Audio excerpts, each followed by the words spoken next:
Estamos de volta com Manhã da Piedade. Você tem algum pedido de oração à Nossa Senhora da Piedade ou alguma sugestão? Manda pra gente aqui no nosso WhatsApp. O número é 31 99642 8473. Trazemos em nossa vida aspectos marcantes do nosso passado. Algumas pessoas lidam bem com esses acontecimentos e outras transformam elementos traumáticos em sintomas. Se é assim na relação do homem com ele mesmo, imagine no dia a dia com o parceiro ou parceira de vida. Hoje a gente vai compreender melhor como lidamos com as nossas afetações nos relacionamentos. Por isso, Renê Dente já está aqui conosco para nos explicar mais sobre isso. Bom dia, Renê! Que alegria ter você aqui. Bom dia, Moninha. Bom dia a todos os telespectadores. É um grande prazer estar com vocês aqui novamente, viu? Renê, a gente busca solução para os nossos problemas no outro. E, se sim, por que isso acontece?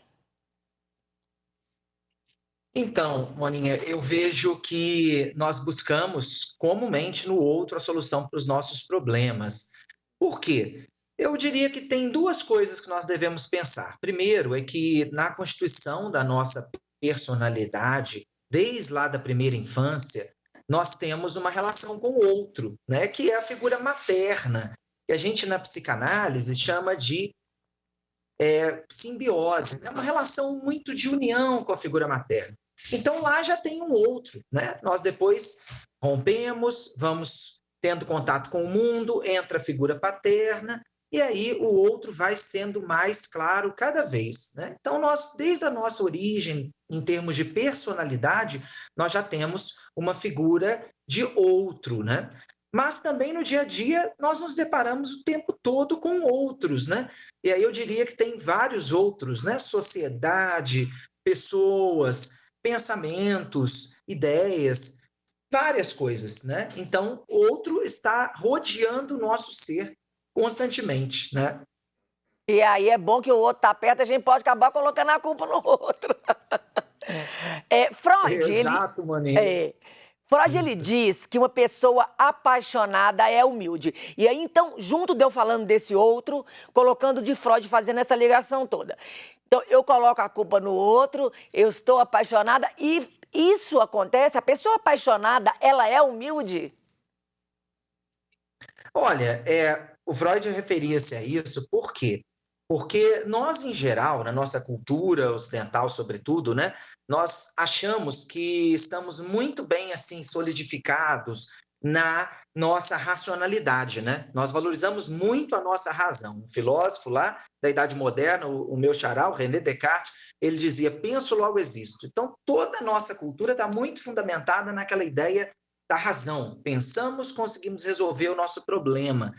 E quando nós nos deparamos com fortes emoções, como, por exemplo, é o caso da pessoa quando está apaixonada, isso tudo se desconstrói, não é mesmo? Quando a gente está apaixonado, a gente não tem a racionalidade da mesma forma, né? Ou qualquer outro sentimento, né? Se a gente pensar, por exemplo, quando a gente está vivendo um luto, né? A perda de uma pessoa próxima, também nós não mantemos a nossa racionalidade da mesma maneira. Quando nós pensamos, quando nós estamos muito assim eufóricos, empolgados com uma ideia, às vezes também nós não mantemos nossa racionalidade e às vezes até erramos por causa disso, né? Então, de fato, nós não somos racionais o tempo todo. Nós temos uma característica de emoção, uma característica de inconsciente, de elementos que são da ordem dos afetos. Então, essa humildade que Freud fala é porque quando eu me apaixono, eu perco essa minha originalidade, perco essa coisa toda e aí eu fico exposto, é isso? Exatamente, eu fico vulnerável, vulnerável ao outro, né? É por isso que a gente tem que também tomar cuidado com isso, porque quando você me perguntou sobre o outro, o grande risco disso é nós acharmos que o nosso desejo é o do outro, e aí a gente cai nessa armadilha. Muita gente, Moninha, hoje em dia tem caído nessa armadilha, achado que o desejo dele é do outro, e não é. Quando a pessoa está numa relação amorosa, ela tem sim, claro, um foco no outro, um cuidado, um respeito, tudo isso, né? A gente sabe, tudo isso é muito importante hoje, às vezes perdido, mas é importante a gente enfatizar isso. Mas nós não podemos esquecer que nós nos mantemos na nossa originalidade, na nossa subjetividade, né? Então, a pessoa se perde, mas ela tem que se reencontrar logo. Isso é a dica que eu falo para todos, né? Porque, Renê, a gente escuta muito, muitos sacerdotes falando que a felicidade consiste em fazer o outro feliz. Mas eu Uhum. tendo plena consciência de quem eu sou e dos meus desejos, né?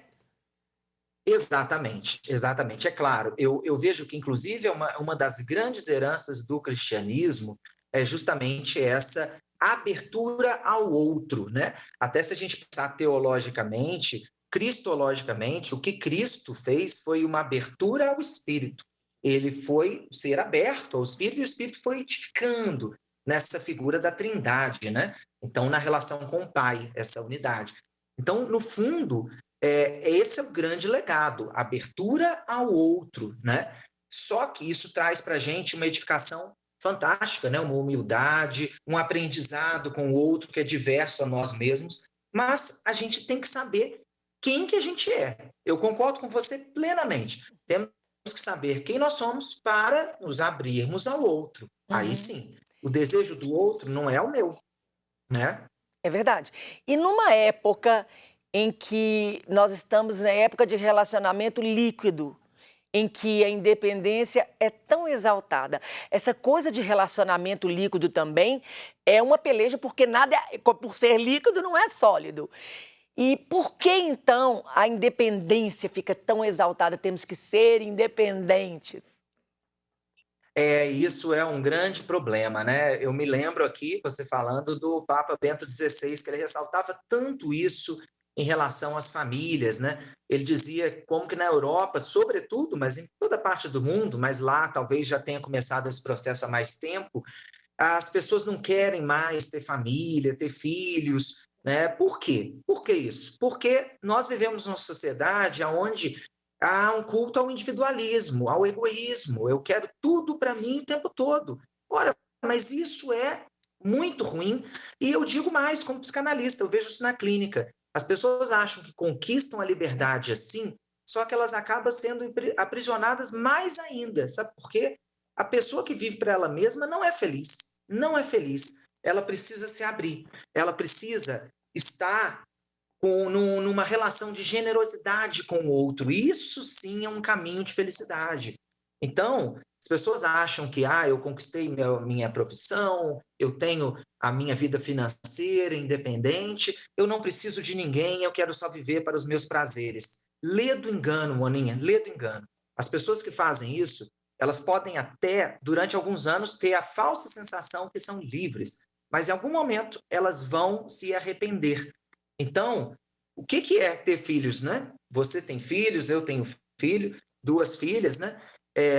Eu sei como que é o momento tão bonito, mas um momento de tanta gratuidade, que às vezes você está lá querendo fazer seu trabalho, fazer a sua atividade, seja ela qual for, e você tem que parar, né? Para escutar o filho, para seguir as aulas, né? Agora as aulas remotas dos filhos, que a gente espera que logo volte para aulas presenciais, mas a gente tem vários gestos, quem é pai e mãe sabe. Nós vivemos vários gestos de gratuidade ao longo da vida na relação com os filhos. Ora, isso não edifica a sociedade? Essa é a mensagem do cristianismo, edifica muito. E as pessoas estão perdendo essa ideia da relação com o outro gratuita, né? Isso é muito importante, muito importante. É muito importante. E é tão interessante você falar isso, porque a gente vê como o trabalho de voluntários também, o voluntariado, tem diminuído. Esse relacionamento gratuito, o dar e não esperar nada, até financeiro, isso também caiu. Renê, estar em um Exato. relacionamento não torna ninguém mais importante do que o outro, não torna ninguém necessariamente feliz. Estar sozinho também não. As pessoas, quando Uhum, se juntam num relacionamento, elas se juntam por um motivo certos ou elas fazem confusão? Elas buscam uhum, uma uhum. coisa e encontram outra? Isso é verdade. Eu vejo muito isso também. Muitas vezes nós nos enganamos, né? Nós, às vezes, nos fixamos em alguma característica daquela pessoa que achamos que preenche o nosso desejo e nós vamos ver depois não, né? Teve uma vez até que num grupo de psicanalistas, uma pessoa estava falando sobre alguns grupos religiosos católicos e um deles fazia uma coisa que eles criticaram, mas eu fui radicalmente contra essa crítica. Eu achei uma coisa fantástica, que era o seguinte, que era o sacerdote, ele acompanhava, né, os casais, e aí ele verificava com a sua experiência, com o seu olhar, com a sua escuta, ele depois dava uma espécie de parecer. Ele dizia assim, olha, vocês dois têm muitas características, tanto conscientes quanto inconscientes, um sacerdote muito bem preparado, e ele dizia, olha, vocês têm a minha bênção, vai dar certo. Tem muita chance de dar certo, né? E muitas vezes as pessoas achavam isso, sim, que seria alguma coisa um tanto quanto invasivo. Eu falei, olha, não, porque as pessoas precisam, às vezes, de alguma ajuda. Tantas pessoas tanta gente que se tivesse essa ajuda, teria evitado algum erro depois, né? As pessoas podem fazer essa reflexão, pode ter uma perspectiva aí de autorreflexão e analisar? Podem, mas muitas vezes é aquilo que a gente falou, né? Quando a pessoa está num relacionamento, quando ela está apaixonada, sob forte emoção, muitas vezes ela se cega, né? Então, ter um auxílio dessa forma, eu acho particularmente muito bom, acho muito bom. Se todo mundo tivesse isso, seria algo, de forma isenta, seria algo muito positivo que evitaria sofrimento. Eu digo que estar sozinho, estar num relacionamento, pode ser que a pessoa esteja sozinha e esteja bem. Pode ser que a pessoa esteja num relacionamento e esteja bem, né? Depende do desejo dela, né? Mas ela precisa, é que eu sempre falo, a gente precisa olhar para nós mesmos e ter uma reflexão profunda sobre o que nós desejamos, né? E olhar para o outro e também ver o que ele deseja, né? Muitas vezes não é o mesmo desejo, eles não se batem, né? Eles não têm uma síntese e não vai sair algo positivo, né?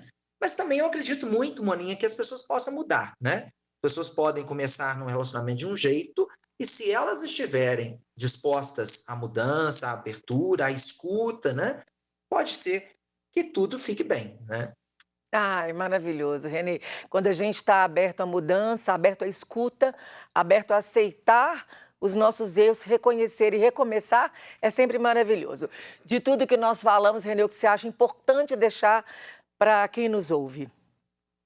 Então, eu diria para os telespectadores, para você, Moninha, que a gente vive hoje numa época onde, pela primeira vez na história, nós podemos mais do que queremos. Nós temos várias coisas que chegam até nós, ao nosso desejo, produtos, possibilidades, viagens, pós-pandemia, lógico, né? Nós temos aí várias possibilidades de ser, de ter, mas nós temos que pensar sempre o que nós queremos. Qual é o nosso desejo? Fazendo essa reflexão, nós podemos, e muitas vezes a religião ajuda muito nisso, no seu processo de reflexão, de interiorização, de humanização, aí nós chegamos ao ponto mais importante da nossa vida. Qual é o nosso desejo? O que de fato nós queremos? Aí, se a gente chega a essa resposta bem dada para nós mesmos, de forma sincera, nós evitamos muitos erros aí na nossa sequência de vida. É isso que eu deixo para todos os telespectadores uma mensagem. Vamos pensar mais em nós mesmos, no sentido de reflexão, de desejo, e tentar responder essa pergunta: o que eu desejo? Verdade. Isso que é muito importante. Para quem quiser encontrar o Renê, o Instagram dele é @dentesrenê. Entra lá, sempre tem dicas, as entrevistas que ele dá, manda uma DM, marca, né, Renê? Claro, claro, estou à disposição de todos. É um grande prazer estar aqui com vocês mais uma vez. Muito obrigada, Renê, que Deus te abençoe muito, viu? Amém. E nós aqui vamos para um rápido intervalo, voltamos já já, não saia daí.